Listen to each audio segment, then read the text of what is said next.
ಸ್ನೇಹಿತರೆ, ಅಷ್ಟೊಂದು ಕ್ರೂರತೆಯಿಂದ ಯಾರೋ 100 ಶವಗಳನ್ನು ಹೂತು ಹಾಕಿದ್ದಾರೆ. ಇದನ್ನು ಹೇಳಿದ್ದು ಒಬ್ಬ ಅನಾಮಧೇಯ ವ್ಯಕ್ತಿ. ಆತ ಸುಮ್ಮನೆ ಏನು ಸಾಮಾಜಿಕ ಮಾಧ್ಯಮದಲ್ಲಿ ಹೇಳಿ ಕೈ ತೊಳ್ಕೊಳ್ಳಿಲ್ಲ ಕಣ್ರಿ. ವಕೀಲರ ಮೂಲಕ ದೂರು ನೀಡಿ ಇನ್ವೆಸ್ಟಿಗೇಷನ್ ಇನ್ನೂ ಆಗದ್ದನ್ನು ನೋಡಿ ತಾನೇ ನ್ಯಾಯಾಧೀಶರ ಮುಂದೆ ಬಂದು ತಪ್ಪೊಪ್ಪಿಗೆ ಹೇಳಿಕೆ ನೀಡಿ ಹೋಗಿದ್ದಾನ್ರಿ.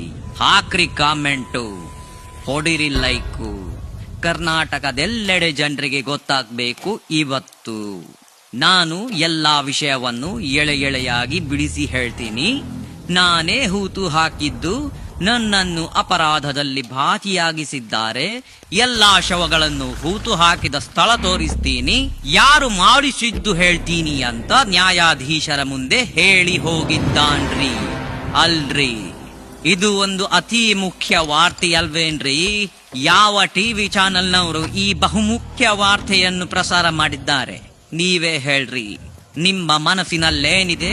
ಸಿಟ್ಟು, ಆಕ್ರೋಶ, ಪ್ರೀತಿ, ಬೈಗುಳ ಏನಿದ್ರೂ ಕಮೆಂಟ್ ನಲ್ಲಿ ಹೇಳ್ರಿ. ನಮ್ಮ ಕರ್ನಾಟಕದ ಪ್ರತಿಷ್ಠಿತ ನ್ಯೂಸ್ ಚಾನೆಲ್ಗಳಿಗೆ ನಾವು ಏನೆಂದು ಕರಿಬೇಕ್ರಿ? ನಿಮ್ಮ ಪ್ರಕಾರ ಆ ಚಾನೆಲ್ಗಳಿಗೆ, ಆ ಮೀಡಿಯಾಗಳಿಗೆ ಏನಂತ ಕರಿಬೇಕ್ರಿ? ಯಾಕೆ ಕಮೆಂಟ್ ಮಾಡ್ತಾ ಇಲ್ಲ? ಇಡೀ ಕರ್ನಾಟಕದ ಜನತೆಗೆ ಗೊತ್ತಾಗ್ಬೇಕು ಪ್ರತಿಷ್ಠಿತ ನ್ಯೂಸ್ ಚಾನೆಲ್ಗಳ ಅವಸ್ಥೆ. ಥೂ ಇವರ ಜನ್ಮಕ್ಕೆ.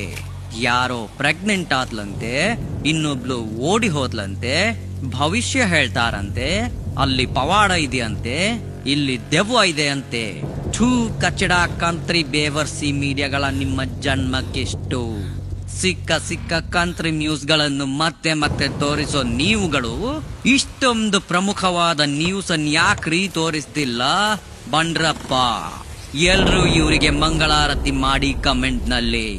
ಯಾವ ಚಾನೆಲ್ನವರು ತೋರಿಸಿದ್ದಾರೆ, ಯಾರು ತೋರಿಸಿಲ್ಲ ಎಲ್ಲ ಹೇಳ್ರಿ. ನಾವು ಬೆಳೆಸಿದ ಸೋ ಕಾಲ್ಡ್ ಸಾಮಾಜಿಕ ಪ್ರಭಾವಿಗಳು, ಯೂಟ್ಯೂಬ್ ಪತ್ರಕರ್ತರು ಯಾಕೆ ಈ ವಿಷಯದ ಬಗ್ಗೆ ಮಾತನಾಡ್ತಾ ಇಲ್ಲ? ಯಾಕಂದ್ರೆ ಅವರಿಗೆ ದುಡ್ಡು ಮುಖ್ಯ ರೀ. ದುಡ್ಡು. ಮೀಟರ್ ಇಲ್ಲದ ಷಂಡ ನನ್ ಮಕ್ಕಳು ಕಣ್ರಿ. 100 ಸಾವಿರಾರು ಹೆಣ್ಣು ಮಕ್ಕಳ ಶವಗಳು ಆ ಊರಿನ ಕಾಡಿನಲ್ಲಿ ಇನ್ನೂ ಮುಕ್ತಿಗಾಗಿ ಕಾಯ್ತಾ ಇದೆ. ಆ ಹೆಣ್ಣು ಮಕ್ಕಳ ಶಾಪ ಇವರಿಗೆ ತಟ್ಟದೇ ಇರದು.